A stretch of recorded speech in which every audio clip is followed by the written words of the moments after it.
Mangesh sir here. Welcome to the video lecture series of Vidyam Academy.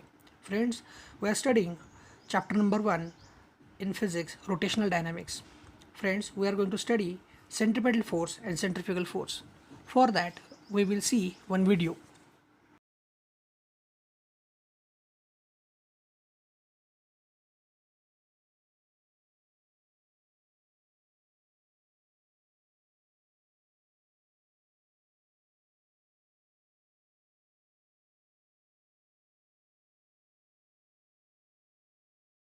व्हिडिओमध्ये आपण पाहिलं होतं की एक बॉल होता आणि तो बॉल एका स्ट्रिंगला अटॅच केला होता आणि बॉल सर्क्युलर मोशन परफॉर्म करतोय, बरोबर आहे. सेम इथे एक डायग्राम आहे बघा. आपण कन्सिडर करू हा पॉईंट एक बॉल आहे आणि ही अटॅच केलेला एक स्ट्रिंग आहे. So let us consider the ball or object is moving along a circumference of a circle. So at that time some kind of force which is associated with it which is directed towards the center of the circle. म्हणजे नक्की काय हो, परत बघा. हा ball जसा या स्ट्रिंगला attach केलेला आहे त्यामुळं ज्यावेळेला हा बॉल सर्क्युलर मोशन परफॉर्म करतो त्यावेळेला या स्ट्रिंगमध्ये टेन्शन क्रिएट होतं. जे टेन्शन आहे ते डायरेक्टेड टुवर्ड्स द सेंटर असेल. समजा ही स्ट्रिंग असेल तर या स्ट्रिंगमध्ये टेन्शन या दिशेला असेल. सो सेंट्रिपेटल फोर्स एक असा फोर्स आहे जो की ऑब्जेक्टला सर्क्युलर मोशनमध्ये ठेवायचा प्रयत्न करतो, त्याचबरोबर तो सेंटरकडं डायरेक्टेड असतो. Centripetal force is a special kind of force which keeps object moving along a circumference of a circle but it is directed towards the center of the circle. मित्रांनो, हा जो फोर्स आहे हा रिअल फोर्स आहे. Okay, tension real आहे ना. So इथं ball आणि स्ट्रिंगच्या एक्झाम्पलमध्ये सेंट्रिपेटल फोर्स प्रोव्हाइड कुणी केला? Tension in the string, correct आहे. मग या फोर्सला मी इथं इन लिहिलं आहे ब्रॅकेटमध्ये, का? कारण हा इनवर्ड आहे ना. So centripetal force is always inwards. जसं मी आता डेफिनेशनमध्ये सांगितलं. So it is directed towards the centre. हे दोन पॉईंट आपल्याला विसरता कामा नयेत. हे जे मॅथमॅटिकल रिप्रेझेंटेशन आहे त्याचबरोबर हे व्हेक्टोरिकल पण आहे. So centripetal force is given by -mv²/r. इथं एफ, व्ही अँड आर हे सगळे वेक्टर्स आहेत. मास हा तेवढा एक स्केलर क्वांटिटी आहे. सो हे आपण ऑलरेडी 11वीमध्ये फॉर्म्युला शिकले. जस्ट याचं रिप्रेझेंटेशन आपण वेक्टोरिकली बघतोय. आता हा सेंटरकडे डिरेक्टेड आहे म्हणून इथं मायनस साईन लिहिलेलं आहे. मग त्याच वेळेला इथं प्लस साईन असणारा दुसरा पण एक फोर्स आहे ज्याच्याबद्दल थोडीशी आपल्याला कल्पना आहे, ज्याचं नाव आहे सेंट्रीफ्युगल फोर्स. दोघांचं कंपॅरिझन तुमच्या डोळ्यासमोर ठेवलं तर लक्षात येईल. सेंट्रिपेटल फोर्सला आपण लिहितोय इनवर्ड और रिअल फोर्स, वेरॅज सेंट्रीफ्युगल फोर्सला काय म्हणलं आहे आपण? आउटवर्ड किंवा नॉन रिअल फोर्स किंवा सुडो फोर्स. म्हणजे नक्की काय हो? तर ह्यासाठी आपल्याला एक व्हिडिओ बघावा लागेल.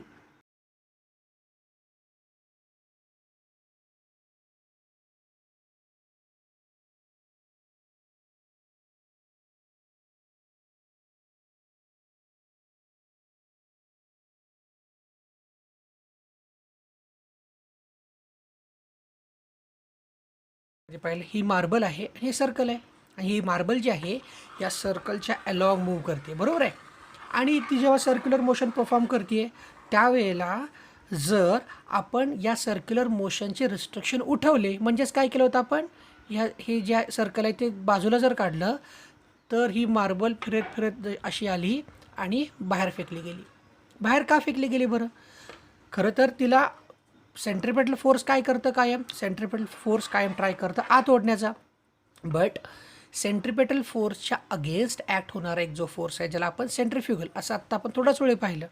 पण सेंट्रिफ्युगल फोर्स काय करतो? या ऑब्जेक्टला बाहेर खेचण्याचा प्रयत्न करतो. त्यामुळं ही जी मार्बल आहे ही जेव्हा याची आपण रिस्ट्रिक्शन बाजूला काढले सर्कलचे त्यावेळेला हा ऑब्जेक्ट बाहेर आला. बाहेर येताना तो भले तो टँजेन्शियल येईल किंवा ज्या मार्गाने येईल, बट तो बाहेर येण्याच्या मागे जे बेसिक कारण आहे त्याला आपण सेंट्रिफ्युगल फोर्स असं म्हणतो आहे. त्यालाच तुम्ही दुसऱ्या भाषेमध्ये इनर्शियासुद्धा म्हणू शकतात. न्यूटनचा लॉ माहिती आहे ना आपल्याला इनर्शियाचा. Every object keeps a state of rest or state of uniform motion unless or until it is acted by some external unbalanced force. Similar way याचा जो इनर्शिया आहे या इनर्शियामुळं किंवा याची जी टेंडन्सी आहे या सर्कलमध्येच फिरत राहण्याची ती कंटिन्यू होते. जेव्हा आपण या सर्कलचे रिस्ट्रिक्शन काढून घेतो तरी देखील हा ऑब्जेक्ट बाहेर फेकला जातो. याला म्हणतात सेंट्रिफ्युगल फोर्स. मध्ये बघितलं काय लक्षात येईल, जर हा ऑब्जेक्ट सर्क्युलर मोशन परफॉर्म करतोय आणि जर आपण सर्क्युलर मोशनचे रिस्ट्रिक्शन काढून टाकले तर ऑब्जेक्ट कुठं फेकला जाईल, बाहेर फेकला जाईल. कोणामुळे फेकला जाईल, सेंट्रिफ्युगल फोर्समुळं. तर आता लक्षात येतं आहे का, centripetal force and centrifugal force both are opposite to each other. One moves inwards whereas other moves outwards. But centripetal force is real force whereas centrifugal force is non-real, pseudo force. Non-real का म्हटलं आपण, कारण ज्या वेळेला आपण लक्षात असेल तो सर्कल काढून टाकला त्यावेळेला मार्बल आपोआप फेकली गेली, आपण कुठलाच फोर्स ॲक्ट करत नव्हतो त्याच्यावरती, तरी देखील तो मूव्ह झाला. So it is a pseudo force. So vectorical रिप्रेझेंटेशनमध्ये काय होईल, जसं आपण सेंट्रिपेटलला मायनस साईन लिहिल्या होत्या त्याच्या अपोजिट म्हटलं सेंट्रिफ्युगलला काय येतील, प्लस साईन येतील. फॉर्म्युले तेच. बट ओनली मॅग्निट्यूड वाईज जेव्हा आपण लिहू त्यावेळेला कुठलेही नोटेशन्स न वापरता सेंट्रिपेटल फोर्स और centrifugal force can be written as F equals to mv²/r. v²/r हे काय आहे, एक काइंडचं ॲक्सलरेशन आहे ना. सो ॲक्सलरेशन दुसरा फॉर्म्युला वापरतो आपण r⍵². So these two formulas are very important to understand or to solve numericals in this particular section. Now we will try to understand what are the application of UCM. मी एक example देतो मित्रांनो. तुम्ही जेव्हा रोडवरून travel करत असता बऱ्याच वेळेला तुम्हाला रस्त्यामध्ये स्पीड लिमिट दिसतात, म्हणजे या रोडवरून जायचं असेल तर तुम्ही एवढाच स्पीड ठेवला पाहिजे. हायवे असेल तर ते स्पीड लिमिट वाढलेलं असतं. हे कशावरून डिटरमाइन करतात बरं, हे एक UCMचंच ॲप्लिकेशन आहे. आपण 1 by 1 त्याचं अंडरस्टँडिंग होते का बघू. First point, vehicle along a horizontal circular track.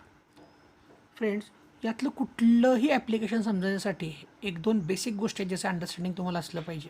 For example, समजा आपल्याकडे एक बॉक्स आहे आणि हा बॉक्स एका स्मूथ हॉरिझॉन्टल सरफेसवर ठेवलेला आहे, किंवा एका स्मूथ नसेल बट एका हॉरिझॉन्टल सरफेसवर ठेवलेला आहे. तर त्याचं वेट असेल जे व्हर्टिकली डाऊनवर्ड्स असेल, यामध्ये काय अडचण नाही. But what is the Newton's third law? According to Newton's third law, every action has equal and opposite reaction. म्हणजे याचं जर वेट डाऊनवर्ड आहे तर याच्या रिस्पॉन्समध्ये अर्थनं काहीतरी प्रोव्हाइड केलं पाहिजे ना. So in response to weight earth provides normal reaction. Okay, मग यावरनं फॉर्म्युला काय मिळाला तुम्हाला, W and N both are equal and opposite. Means we can write N equals to W equals to what? W is nothing but mg. मग formula काय मिळाला, मी शॉर्टमध्ये लिहितो आहे, N equals to mg when your object is at rest. Okay. Second formula, समजा या ऑब्जेक्टचं आपल्याला मोशन करायची आहे, म्हणजे इथं फ्रिक्शन क्रिएट होईल ना याच्या अलॉंग इथं कुठेतरी, किंवा इथं ज्या साईडला तुम्ही फ्रिक्शन करणार आहात, ज्या बाजूला जाणार आहात त्यानुसार तुमचा फ्रिक्शनचा कॉम्पोनंट असेल. Okay, right now for simplicity we will consider we are going to move object somewhere so that there will be generation of friction. So जो काही frictional force लागेल F of S is always directly proportional to the normal reaction. हे revision आहे, हे आपण already शिकलेलो आहोत. Now to cancel out this proportionality symbol we have to introduce some kind of a constant. So Fs, which is equals to mu s into n. So what is mu s? It is known as coefficient of static friction. Okay, this will be formula number 2. But friends, always remember that, मित्रांनो हे काळजीपूर्वक लक्षात ठेवा, जो force of static friction आहे हा एनला proportional आहे, किंवा या फॉर्म्युल्यामध्ये जरी असेल तरी ही मॅक्सिमम कंडिशन आहे. असं होऊ शकतं की स्टॅटिक फ्रिक्शनचा फोर्स या प्रोडक्टच्या पण कमी असू शकतो. सो मॅक्सिमम एवढा असेल पण यापेक्षा कमी असू शकतो. लक्षात येते. तर आता काय पाहिजे आपल्याला, vehicle along horizontal circular track. आता असं समजू की एक सर्क्युलर ट्रॅक आहे. So this is centre of that circular track आणि ज्याच्यावरती एक व्हेकल आहे. ओके, आता हे व्हेकल जे असणार आहे हे मूव्ह होतं आहे. म्हणजे कसं मूव्ह होतं आहे, फॉर एक्झाम्पल इथून ते हा रोड आहे असं समजा तुम्ही, आणि व्हेकल हे असं चाललेलं आहे. आय होप तुम्हाला अंडरस्टँड झाले असेल डिरेक्शन.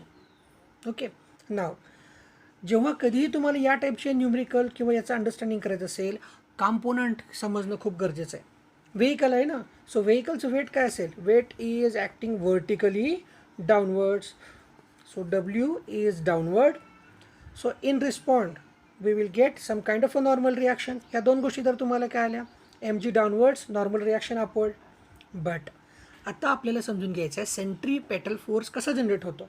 मित्रांनो, तुम्हाला माहीत असेल की जेव्हा तुम्ही एखाद्या सर्क्युलर ट्रॅकवरती वळताय त्यावेळेला टायर जे आहेत हे नेसेसरी सेंट्रीपेटल फोर्स तुम्हाला देतात, फ्रिक्शन प्रोव्हाइड करतात सरफेसशी. बऱ्याच वेळेला बघा तुम्ही टर्न घेता त्यावेळेला गाड्याचा टायर आवाज क्रिएट करतात कारण फ्रिक्शन त्यावेळेला जास्त असतं. मग फ्रिक्शन क्रिएट होतं आहे जे की तुम्हाला नेसेसरी सेंट्रीपेटल फोर्स देतं आहे. Centripetal force is always directed towards the centre. मग इथं सेंट्रीपेटल फोर्स कशाने दाखवले मी, एफ एस. मग 3 कंपोनंट काय आले का, जेव्हा एखादं व्हेकल सर्क्युलर ट्रॅकच्या अराउंड मूव्ह होतं आहे त्यावेळेला 3 कंपोनंट झाले, M G downward, normal reaction upward and centripetal force towards the centre. Okay. नाव आपण वरती 2 फॉर्म्युले बघितलेलेच आहेत ना, फॉर्म्युला नंबर 1 आणि 2, बरोबर आहे. मग बघा मी आता नवीन इथं काय गोष्ट लिहितो आहे, नवीन एवढीच गोष्ट लिहितो आहे की माझा जो सेंट्रीपेटल फोर्स आहे हा कुणी दिला, यस कुणी दिला, तर या फ्रिक्शनल फोर्सनं दिला. सो एफ एससाठी फॉर्म्युला काय आहे माझ्याकडं, M V square by R, और दुसरा फॉर्म्युला आहे M R omega square. Both are true. चला मग हे इक्वेशन नवीन लिहिलं तर आपण समजा याला मी नाव दिलं equation number 3. Okay. Equation number माझ्याकडं 1 आहे. ओके. आणि हे 3 आहे. जर मी असं केलं तर equation number 3 divided by equation number 1. मग मी काय लिहू शकतो, F S divided by N which is equals to M V square by R. एनची व्हॅल्यू किती होती, एम जी ना, so into M G equals to M R omega square divided by M G. M cancel झाले, M cancel झाले. मग सध्या मला F S divided by एनचा रेशो मिळाला V square by R G, R omega square by G. But for simplicity I will just consider F S divided by N which is equals to V square by R. मी का consider करतो ते समजून घ्या. यामध्ये N constant आहे जी normal reaction आहे, R ही जी काय रेडियस आहे ना या सर्क्युलर ट्रॅकची ती कॉन्स्टंट आहे, जी ग्रॅव्हिटेशनल कॉन्स्टंट आहे. सो 2च व्हेरिएबल आहेत, एफ एस अँड व्ही. म्हणजे काय, तुम्ही जर या व्हेकलची वेलॉसिटी वाढवत गेलात तेवढा तुमचं स्टॅटिक फ्रिक्शन हे वाढत जाणार आहे. ओके. बट मी इथं काय सांगितलं होतं, स्टॅटिक फ्रिक्शनला लिमिटेशन आहे. सो एका लेवलच्या पुढं तुम्ही स्टॅटिक फ्रिक्शन वाढवू शकत नाही, म्हणजे या इक्वेशन नंबर 2च्या तुम्ही पुढं जाऊ शकत नाही. मग मला मिळालेलं समजा हे नवीन इक्वेशन 4 आहे, बरोबर आहे. मग इथं एफ या इक्वेशन नंबर 4मध्ये इक्वेशन नंबर 2 मी यूज करू शकतो ना. मग काय होईल, जेव्हा मी असं म्हणेन put equation number 2 in equation 4, काय मिळेल मला मिळेल mu S N divided by N which is equals to V square divided by R G. N will get cancel out. Now I can write, मला व्हीची व्हॅल्यू मिळवायची ना, वेलॉसिटीची value मिळवायची आहे. So I can write V square equals to R G mu, किंवा त्याला दुसऱ्या भाषेत मिळू शकतो म्यू आर जी. सो जेव्हा स्क्वेअर रूट घेईल त्याला काय मिळेल, so what is the formula, V max is equal to square root of mu R G. Well of death किंवा वॉल ऑफ डेथ हा तर एक कॉमन फिनॉमेना आहे. बऱ्याच वेळा तुम्ही सर्कस किंवा बाकीच्या ठिकाणी हे नाव ऐकलं असेल, ज्याला मौत का कुआ असं म्हणतात. आणि एक मोटरसायकलिस्ट एका सर्कलमध्ये गोल गोल गोल फिरत असतो. आपल्याकडे एक त्याचा डेमॉन्स्ट्रेशन आहे, आपण तो व्हिडिओ पाहू.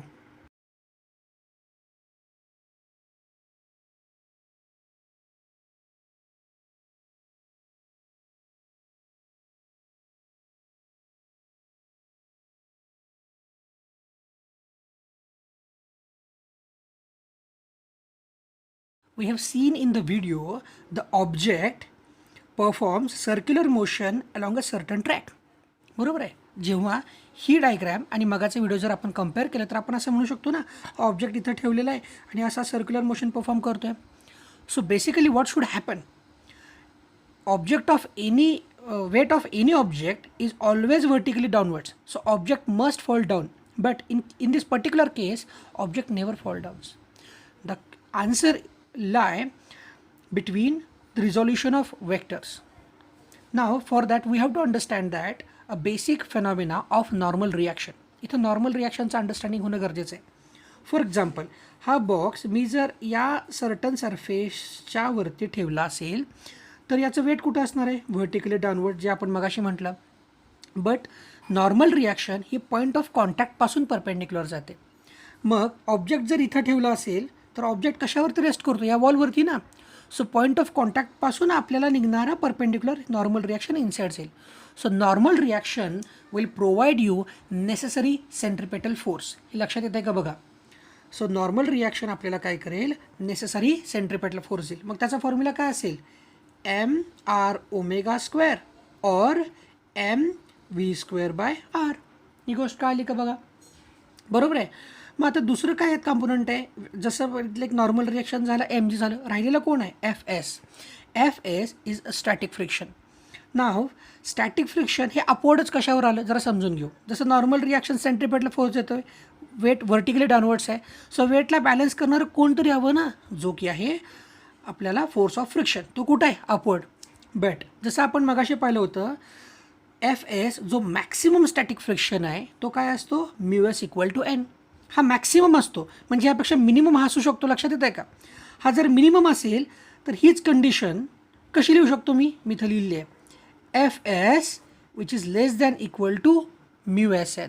म्हणजे फोर्स ऑफ स्टॅटिक फ्रिक्शन हे लेस दॅन इक्वल टू μsn असू शकतं. मग याला लिमिटेशन आहे, याच्यावर फोर्स ऑफ स्टॅटिक फ्रिक्शन जाऊ शकत नाही. ओके. मग फोर्स ऑफ स्टॅटिक फ्रिक्शन आता इथं कुणाला बॅलन्स करतं आहे?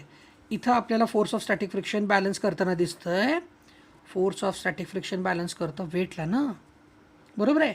मग आपल्याकडे आता हे दोन इक्वेशन फॉर्म झाले, इक्वेशन नंबर 1 आणि इक्वेशन नंबर 2. करेक्ट आहे. मग आता आपण यालाच फॉर्म्युलेट करूया. परत एकदा दुसरा फॉर्म्युला बनतो आहे का बघू.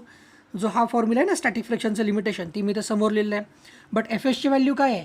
fsची व्हॅल्यू आहे mg less than equal to μs. But एनची व्हॅल्यू काय आहे? N is necessary centripetal force, जे नॉर्मल रिॲक्शन प्रोव्हाइड करतं आहे.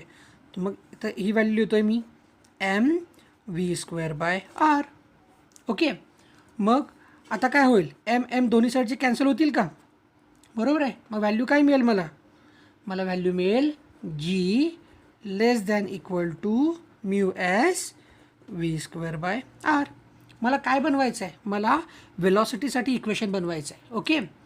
मग याला पुढं अजून आपण कन्वर्ट केलं तर काय मिळेल? v² greater than equal to rg/μs.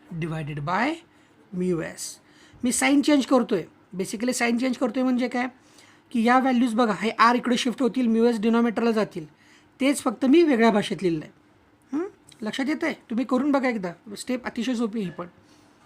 Okay. So square route घेतल्यानंतर मला काय मिळेल? v. आता या व्हीला मी v मिनिमम लिहितो आहे. का लक्षात येतं आहे का? Because we are talking about limited static friction. जी मगाशा केसमध्ये आपण मॅक्सिमम घेतलं होतं त्यावेळेला इक्वल टू मानलं होतं, पण आता व्हॅल्यू कमी केली ना स्टॅटिक फ्रिक्शनची आपण. सो आपण कशाबद्दल बोलतो आहे? Minimum. So minimum velocity which is equals to √rg/μs. अशा पद्धतीनं आपल्याला दोन इक्वेशन मिळाले ॲप्लिकेशनचे, ज्यामध्ये आपण एकदा v मॅक्स मिळालेला होता आणि आत्ता आपण मिळालेला आहे v मिनिमम.